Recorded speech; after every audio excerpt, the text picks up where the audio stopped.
అంటే ఏమిటి, విశ్వాస్యత అంటే ఏంటి? విశ్వాసం అంటే ఏంటండి? మనము దేవుణ్ణి నమ్మడం. దేవుడి వల్ల ఒకవేళ చక్కగా మనకి మీరు రాగానే సన్నిధానంలోకి ఏదో అడిగారు, దేవుడు కార్యం చేస్తాడు. మీకు దేవుడు అంటే చాలా ఇష్టం, అంతేనండి? అంతేనా? అంటే విశ్వాసం. అదేంటి?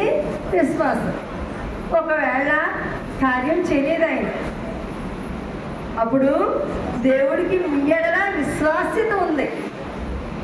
అదేనండి, దేవుడికి ఎవరంటే ఇష్టం?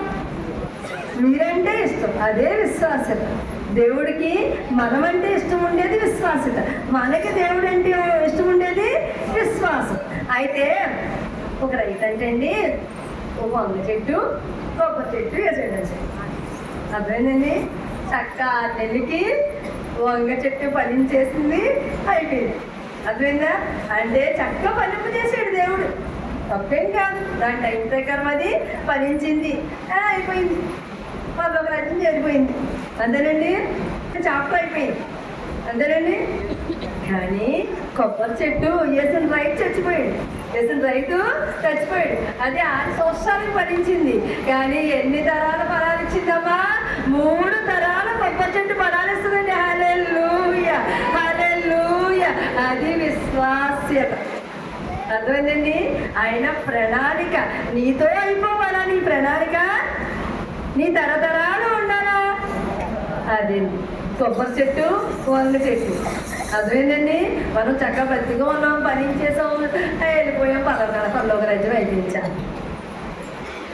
కొంతమంది అయ్యా నేను అయ్యా దేవుళ్ళలోకి వచ్చామమ్మా, అయ్యా దేవుడు అంటే అయ్యా బిడ్డ ఆయన్నే ప్రేమించాలి. అర్థమైందండి? ఆయన బాధ్యతగా విశ్వాసత ఉంచి నీకు బిడ్డలను ఇచ్చాడు. ఆ బిడ్డల బాధ్యత లేకుండా నువ్వు పాస్టర్ చుట్టూ తిరుగుతూ ఉన్నావు అనుకో, దేవుడు నిన్ను పరలోక రాజ్యం తీసుకెళ్తాడు. ఆయన ముందు తరతరానికి ఫౌండేషన్ అక్కడ వేసుకోవాలి మనం.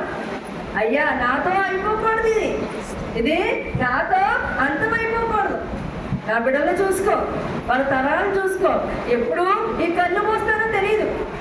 ఈ మూసేటప్పుడు ప్రతిరోజు అయ్యా ఈ బిడ్డలు నీకు చెప్తున్నానయ్యా, ఈ బిడ్డలే నువ్వు కాచుకోవాలి. నేను ఎందుకంటే ఈ శరీరం ఉన్నంత వరకు మనం ప్రార్థన చేయగలం.